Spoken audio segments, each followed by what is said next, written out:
উনি গির্জায় বসেছিলেন, গির্জায় কিন্তু জানালার পাশ দিয়ে আলো আসছিল।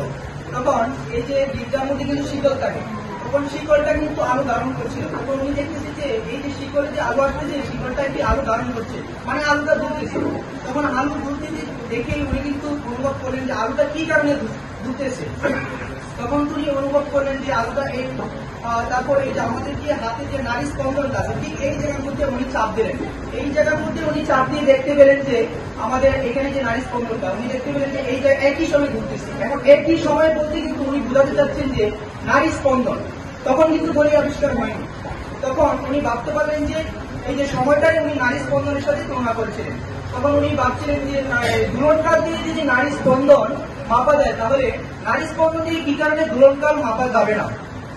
তখন এই যে সেই সময় থেকে কিন্তু ওনার যে থিওরি থেকে উনি কিন্তু আজকে যে আমরা প্রেশার মেশিন, আমাদের যে হাই প্রেশার এবং লো প্রেশার আছে, এই প্রেশার মেশিনটি কিন্তু উনি আবিষ্কার করেছিলেন। তখন কিন্তু সারা বিশ্বের মধ্যে জয় জয়কার ছিল। তখন সবাই ভাবতেছিল যে ওনার যে আবিষ্কার, সেই আবিষ্কারের ফলে ওনার বাবা খুব খুশি হয়েছিলেন। তখন যে ওই যে পিসা বিশ্ববিদ্যালয়, সেই বিশ্ববিদ্যালয়ে একটা অনুষ্ঠানে আয়োজন করা হলো। সেই অনুষ্ঠানের মধ্যে ওনার যে বিজ্ঞানী গ্যালিলিও যে বাবা, সেই বাবাকে মঞ্চে ওঠার জন্য আহ্বান জানানো হলো।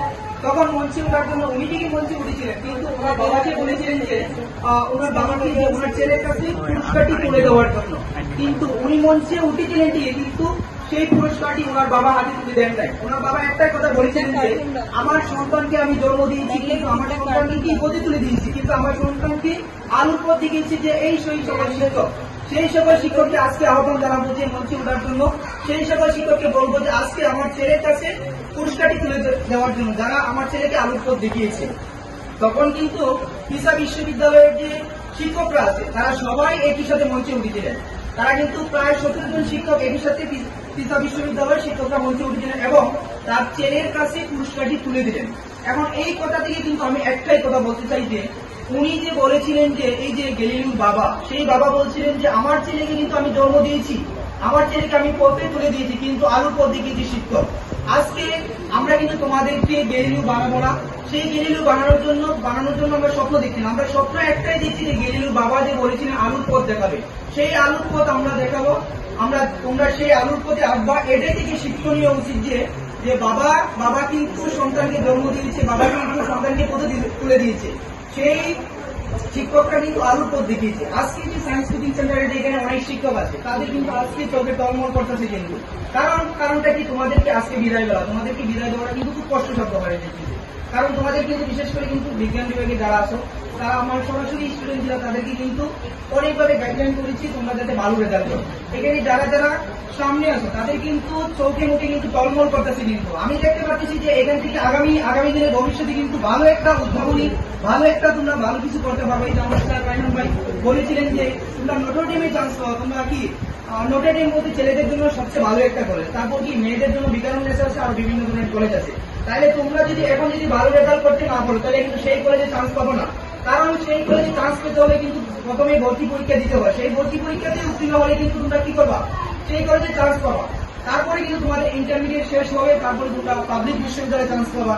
এখন আমরা এই যে গ্যালিলিও বাবা বলেছিলেন যে আলোর পথ দেখাবে, আমরা কিন্তু সেই আলোর পথটাই দেখাবো, যাতে আমরা একদিন বলতে পারি, তোমাদের যারা জুনিয়র আসবে তারা যাতে বলতে পারে যে সায়েন্স কোচিং সেন্টারে এমন শিক্ষার্থী আছে যারা ঢাকা বিশ্ববিদ্যালয়ে চান্স পেয়েছে, রাজশাহী বিশ্ববিদ্যালয়ে চান্স পেয়েছে এবং মেডিকেল বিশ্ববিদ্যালয়ে চান্স পেয়েছে। তারা যাতে গর্বের সহিত বলতে পারে, তারা যদি অনুপ্রেরণা পায়, সেটাই কিন্তু আমরা আশা প্রত্যাশা করি। আর একজন শিক্ষক হিসেবে কিন্তু সবচেয়ে বড় সফলতা হলো একজন স্টুডেন্টের যখন ভালো রেজাল্ট পায়। আর বিশেষ করে প্রায় 5 থেকে 6 বছর ধরে বিজ্ঞানের যে বিষয়গুলো এগুলা পড়িয়ে আসছি। আমি দেখতেছি যে এখানে যখন আমার যে নিজের রেজাল্ট দিচ্ছে, আমি যখন এসেছি দিচ্ছি, তখন সেটা কিন্তু অনুভব করতে পারে। একজন স্টুডেন্টের যখন রেজাল্ট হয়, তখন কিন্তু খুব টেনশন থাকে তার শিক্ষক। তখন তার শিক্ষক ভাবে, তার শিক্ষকে অনেক টেনশনে থাকে তার স্টুডেন্টরা কিভাবে ভালো রেজাল্ট করবে, ভালো রেজাল্ট করতে পারবে কিনা। এই জন্য তোমাদেরকে বলবো, সর্বশেষ কথা হলো তোমরা সুশিক্ষিত হওয়া এবং ভালো রেজাল্ট করবা এবং কি ভালো মানুষ হওয়া। ভালো মানুষ হওয়া কিন্তু বিকল্প না। আজকে আমাদের বাংলাদেশে কিন্তু অনেকেই কিন্তু শিক্ষিত আছে, কিন্তু ভালো মানুষ হিসেবে কিন্তু খুব কম সংখ্যক হয়ে আছে।